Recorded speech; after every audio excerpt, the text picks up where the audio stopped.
Përshëndetje të nderuar televizionistë të RTV Islam, të jemi bashkë në emisionin Drejt rrugës së vërtetë. Deri në momentin e çeljes së iftarit, unë do të shëroj me disa porosi dhe tregime. Porosit kanë të bënë që besimtari duhet të ketë frikë nga hidhërimi i Allahut. Pejgamberi alayhis salam me këtë porosi na bën me dije se besimtari duhet të ketë frikë nga hidhërimi i Allahut dhe të përpiqet të bëjë vepra të mira. Prej Ebi Dher bin Gjenade dhe Muad bin Gjelebit, radiallahu anhu, transmetohet se pejgamberi alayhis salam ka thënë: friksohuni nga Allahu kudo që t'jeni, nëse bëni ndonjë vepër të keqe, pastaj bëni të mirë dhe me njerëzit silluni me sjellje të mirë. Porosia tjetër na bën me dije se besimtari më shumë duhet punojë se sa të bëjë pyetje. Prej Ebu Hurejës, radiallahu anhu, transmetohet se kam thënë: e kam dëgjuar pejgamberin alayhis salam duke thënë: nga gjërat që ju kam ndaluar, largohuni, gjërat që ju kam porositur, zbatoni sa të keni mundësi. Ata që ishin para jush u bën helaq, u zhdukën, sepse bënin shumë pyetje dhe kundërshtonin pejgamberët e vet. Transmetohet nga Buhariu dhe Muslimi. Ditën e djeshme ne folëm për krijimin e Havas dhe që Zoti i tha atyre, pra ju kishte ndaluar që të hanin nga një pemë dhe mos ju afroni asaj peme. Shejtani filloi t'i afroi fillimisht me pemën. Shejtani e di se po t'i thot dikujt piraki, ai nuk do ta pinte. Kështu, ai thot që shoqërohet me filanin, pasi duke ndjenjur me të, do të fillojë ta pirakin. Në surën El-Bekare, Zoti e përshkruan mashtrimin e shejtanit dhe ai rishkiti drejt gjunahut. Dhe kur shijuan pemën, u zbuluan pjesët e turpit dhe filluan të mbulohen me gjethe të xhenetit. Kurani nuk thot se Ademi alayhis salam dhe Havaja hëngrën nga pema, por e shijuan atë. Sa po ta shijosh haramin, dije se Zoti është i zemëruar me ty. Me turon veshja, me të cilën i kishte mbuluar Zoti, dhe u shfaqën pjesët e turpshme, Ademi alayhis salam dhe Havaja filluan të mbulohen me gjethe. Zoti i tyre i thiri duke u thënë: a nuk u andalova ju dyve atë pemë, dhe a nuk ju thash ju dyve se shejtani është armik i hap për ju? Zoti u bëri këtë pyetje retorike, pasi ajo të lëndon më shumë. Ashtu siç e pyeti Ademin alayhis salam mbi pemën, të cilën ja ndaloi, ashtu do të na pyes edhe ne në ditën e gjykimit. Për gjunahet që kemi bërë në këtë botë, ai do të na thotë: o filan, përse ke vepruar këto gjunahe? A nuk do ndalova filan gjuna? Ti veprove që gjunahet e zemërojnë Zotin tënd. Përse i veproje atëherë?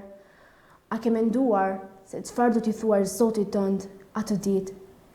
Si do i përgjigjesh kur të thotë: a ka që i pavlerë të duk takime me mua, a ka që i pavlerë të duka unë, a nuk e dije që i vëzhgoja sytë e tu, tek sa shihje haram, a nuk e dije që i vëzhgoja buzët e tua, tek sa flisje me to haram, çfarë të mashtroj o robim, lexoje librin tënd, o robim, vallë, s'do ndihesh në atë çështë o vëlla, a do të vi turp kur të lexosh gjunahet e tua? Si të përmendëm më sipër, kur Ademi alayhis salam ju zbuluat pjesët e turpshme, filloi të vrapojnë në xhenet. Në një hadith, të cilën e transmeton Hakimi, thuhet se Zoti e pyeti: o Adem, apo ikëm prej meje?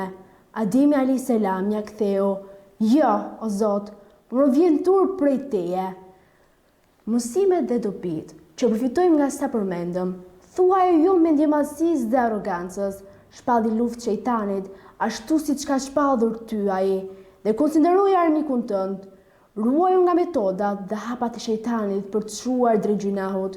Gruaja jote është pjesë e jotja dhe është krijuar për të gjetur prejhje tek ajo. Prandaj, duaje dhe sillu mirë me të. Largohu nga lakurisia.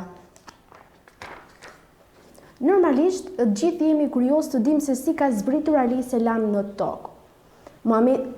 Normalisht, gjithë jemi kurioz të dimë se si ka zbritur Ademi alayhis salam në tokë.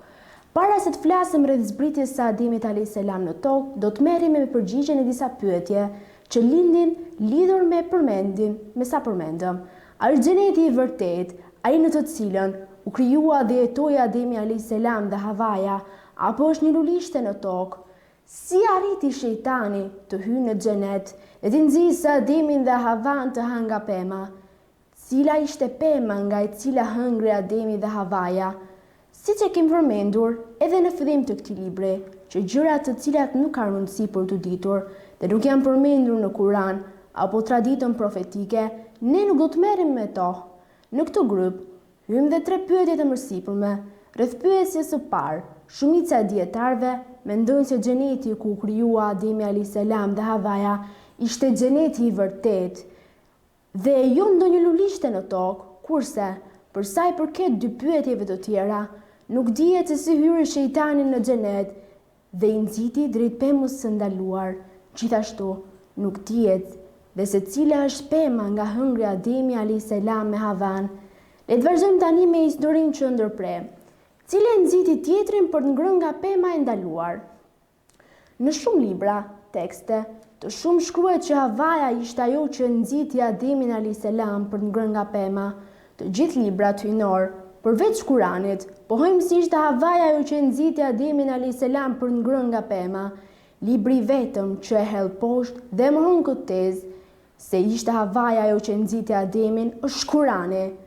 Kjo gjendet në surën El Araf, ajeti 16, ku thuhet qartë se të dy ishin përgjegjës për atë që ndodhi dhe se të dy u mashtrua nga shejtani. Thot Zoti në Kuran, "Ni tham, o Adem, ti dhe bashkëshortja jote zini vend në xhenet, hani nga të doni e mos ju afroni kësaj peme, pasi do t'i bëni padrejtësi vetes tuaj." Shejtani nxiti ata të dy që t'u zbuloj atyre pjesët e turpshme me të cilat ishin mbuluar dhe tha, "Zoti juaj nuk u ndaloi juve të dy atë pemë, vetëm që të mos bëheni engjëj ose të mos bëheni prej të përjetshmeve." Dhe betua duke thënë, "Se unë jam këshillues për ju." Atëherë, mashtrimi zbriti në nivel të palakueshëm. Kur e shijuan pemën, u zhvidhua vend trupi i tyre dhe filluan të mbulojnë atë me gjethet e xhenetit. Zoti u thiri, "A nuk u ndalova ju dyve ato pemë dhe a nuk ju thash ju dyve se shejtani është amik i hapët për ju?"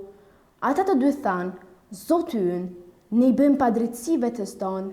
Në qoftë se nuk na fal dhe nuk na mëshiron, ne me siguri do t'jemi prej të shkatëruarve." Pra, që në fillimin e tundimit dhe joshjes për të ngrënë nga pema dhe derisa hëngrën, Kurani drejtohej të dyve një lloj. Kështu, sipas Kuranit, të dy ishin bashkëfajtor. Në asnjë ajet nuk thuhet që Havaja e bindi Ademin. Madje, në surën Taha, thuhet se ishte Ademi alayhis salam ai që hëngri i pari. O Adem, a të tregoj mbi pemën e përjetësisë dhe pushtetit të përjetshëm? Kështu, sipas këtij ajeti përgjegjës kryesor për ngrënje nga pema e ndaluar është Ademi alayhis salam. Nëse gruaja i kërkon burrit të saj të sjellë pasuri haram në shtëpi dhe burri bindet, përgjegjësi kryesor është burri. Prandaj, mos ju bind gruas së vëlla nëse kërkon t'i furnizosh qoftë dhe me haram. Edhe ti o motër, mos i kërko burrit që të furnizojë me haram. Thot profeti sallallahu alaihi wasallam, çdo pjesëmishi që rritet me pasuri haram meriton zjarrin. Një pikë tjetër e rëndësishme në kuadër është se ajo gruaja shihet si shkaku i gjithë fatkeqësive që ndodhin në botë. Keqkuptime të tilla nuk kanë asgjë të përbashkët me Islamin. Po të shohim në historinë islame, do të gjejmë se njeriu i dytë që pranoi Islamin pas profetit sallallahu alaihi wasallam ishte një grua, Hatixheja. Kurse vetë profeti Muhammed sallallahu alaihi wasallam thoshte për Aishën, "Mësojini gjysmën e çështjeve fetare nga kjo grua." Thot Zoti në Kur'an, atyre që besuan, Zoti u ka sjellë si shembull gruan e faraonit, kur ajo tha, "Zoti im, më bëj vend pranë mëshirës tënde në xhenet dhe më shpëto prej faraonit e brutalitetit të tij dhe më shpëto prej popullit mizor." Edhe Mërjemin, Zoti e ka sjellë si model të bijën e Imranit, që e ruajti nderin e vet. Ne prej anës son i frymëzuam një shpirt, ajo i besoi fjalët e Zotit të saj dhe librat e tij dhe ishte e devotshme. Pra shembull për besimtarët, Zoti sjell dy gra. Islami e shën gruan si një mjet të fortë për një shoqëri të fortë. Një grua e mirë do të thotë një shoqëri e mirë. Nëse do të kemi gratë të lidhura me Zotin, do të kemi shoqëri të lidhura me Zotin. Le të kthehemi përsëri tek sura El Araf. Shejtani nxiti ata të dy, që t'u zbuloi atyre pjesët e turpshme me të cilat ishin mbuluar. Shejtani e kishte dëgjuar garancinë që Zoti kishte thënë Ademit në xhenet: ti nuk do të ndjesh uri, nuk do të kesh nevojë për veshje, nuk do të ndjesh etje dhe as vap, dhe kërkonte që t'u heq veshjen me të cilën kishte mbuluar Zoti. Gjëja më e dashur për shejtanin është lakurësia. Këtë pikë duhet ta kuptojmë dhe ta kundilisim mirë në mendje. Jo më kot, Zoti ja ka obliguar femrës muslimane mbulesën. Nëse kjo grua nuk mbulohet me shami, është një e keqe. Më e keqja është se nëse nuk mbulohet me shami dhe vesh rroba të shkurtra dhe të dedukshme. Pyetja që lind është: pse vallë shejtani ishte më interesuar për zbulimin e pjesëve të turpshme dhe nuk interesoi për urinë, etjen dhe vapën? Kjo, pasi lakurësia është mjeti më i lehtë me të cilën mund të shthuret një shoqëri. Pasi të bind gruan që të zhvishet me rroba të shkurtra dhe të dedukshme, shejtani fillon të nxizë syt dhe zemrat e burrave që të lidhen me këto femra dhe me fizikun e tyre. Duke I parë në sy, burrave do t'u shtohet epshet, do të fillojnë të jetojnë përzier, fillojnë bashkëjetesa, imoraliteti dhe kështu shejtani e bën për vete këtë shoqëri. Celsi me të cilën shejtani filloi punën ishte lakurësia. Ne përqendrohemi në çështjen e mbulimit të gruas, pasi siç e tham, lakurësia është gjëra që shejtani përqendrohet më shumë. Në 6 ajete, lakurësia dhe mbulesa përmenden 5 herë. Shejtani nxiti ata të dy, që t'u zbuloi atyre pjesët e turpshme me të cilat ishin mbuluar dhe tha: Zoti juaj nuk u ndaloi ju të dyve ato pemë, vetëm që të mos bëheni engjëj, ose të mos bëheni prej të përjetshmëve. Dhe betua duke thënë se unë jam këshillues për ju. Atëherë mashtrimi zbriti në nivel të palakueshëm. Kur e shijuan pemën, u zbuluave në trupi I tyre dhe filluan të mbulojnë atë me gjethe e pemëve të xhenetit. Në fund të çdo historie në Kur'an jepet morali I historisë dhe dobia prej saj. Kështu, në fund të historisë së Nuhut thuhet dhe duro, pasi premtimi I Zotit është I vërtetë. Kurse, në fundin e historisë së Ademit a.s., Zoti u drejtohet pasardhësve të Ademit a.s. me fjalët: O bijtë e Ademit, ne krijuam për ju petkë që të mbuloheni venturpsinë dhe petkë zbukurues, por petku I devotshmërisë është ai më I miri. O bijtë e Ademit, mbulojeni trupin dhe ruhuni nga lakurësia. Ajeti I mësipërm na mëson që ashtu siç duhet të mbulojmë trupin me veshje, duhet të mbulojmë dhe zemrën me devotshmëri. Shumë njerëz thonë se filan vajzë, megjithëse është mbuluar, moralet nuk I ka të mira. Filani falet dhe agjeron, por nuk di të sillet mirë. Ka njerëz që e kthyen haxhin vetëm për të thuhet se janë haxhin. Këto janë argumentet e Allahut, ashtu që ata të përkujtojnë. Do I kujtoni këto fjalë ku lakurësia të përhapet dhe burrit mos ta di ku e ka gruan dhe babai ku e ka vajzën, kur përhapet bashkëjetesa dhe martesat e fshehta, kur të ketë frikë vajza të dalin rrugës për shkak se ngacmohen nga djemt. O bijtë e Ademit, të mos ju mashtrojë kurse si shejtani, sikur si nxori prindit tuaj nga xheneti, zhvesi prej tyre petkun e tyre, që t'u dalë në shes lakurësia e tyre.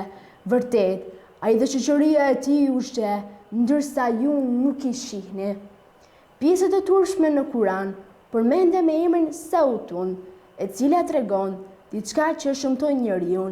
Kur trupi I gruas kur zbulohet, quhet Sautun.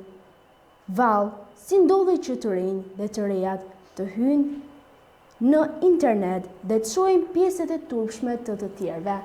Tani duhet ta ndërpresim pasi është momenti I çeljes së iftarit, agjërim të pranuar të gjithë agjëruesve. Asalamu alaikum.